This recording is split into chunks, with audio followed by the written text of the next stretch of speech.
Look, what if I told you there was something you were missing? What if I told you that Jesus doesn't really fit into your description? What if I told you that follower of Christ doesn't automatically mean Christian, and just because you believe in faith doesn't mean Jesus didn't believe in submission and conviction? Listen, you say Jesus was God and that God had descended. We say Jesus was man, for Jesus was dependent. Our God is all great and cannot be comprehended. You say that God was murdered, or do you believe that he pretended? See, God gave us brains and God gave us logic, but I guess God wanted us to use them in everything else except for this topic.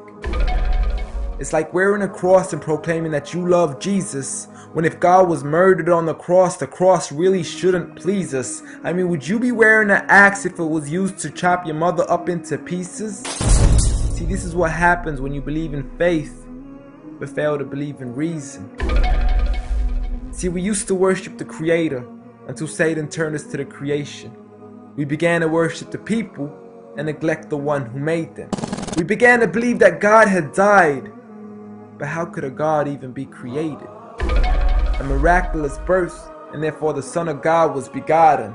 See, the creation of Jesus was easy, but you seem to have forgotten that God says be, and it is, just like with Adam, a concept too complex for the church to merely fathom.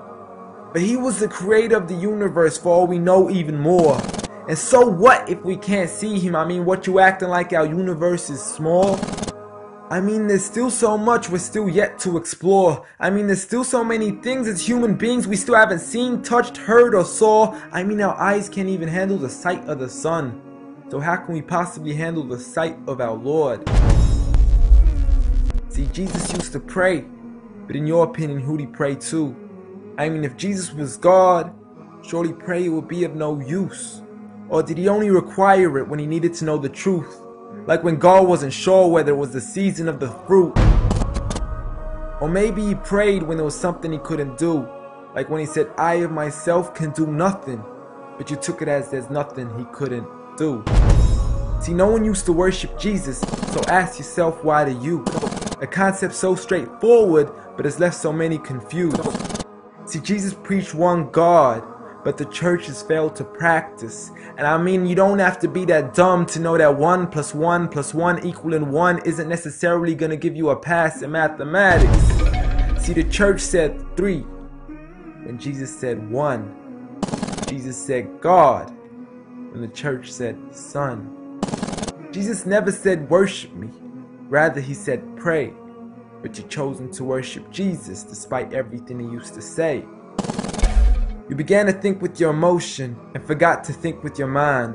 I guess you didn't pay attention when Jesus says our Father, yet never says mine. You claim to be a follower of Christ, yet you still choose to eat swine, and you call yourselves Christians, but in your churches you're busy drinking wine. And just to clarify, I do love Jesus. Matter of fact, I love him more than you. Because when Jesus said do something, I actually do.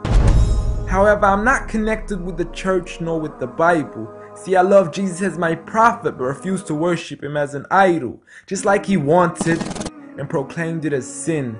So it doesn't really matter if they don't let him in, because Jesus wouldn't even want to be in the presence of people worshiping an idol of him. An act of God, bolt of lightning went straight through the outstretched hand of Jesus. This cannot be a coincidence. Before I move on, there's something I need to mention. The worshiping of Jesus is a man-made invention. He never asked for your worship so he can grant you protection. Rather, he asks you to alternate your prayers towards another direction. To God and God only, and pray that he accepts them. And know that just because you love Jesus doesn't mean he feels the same way about your affection. See, what you believe in is exactly what he resented. Matter of fact, it's everything he despised. See, the worship of creation goes against the very message he supplied. So you began to follow a religion and called it love in disguise, because love can be good, but love can be blind. Giant Jesus is no more.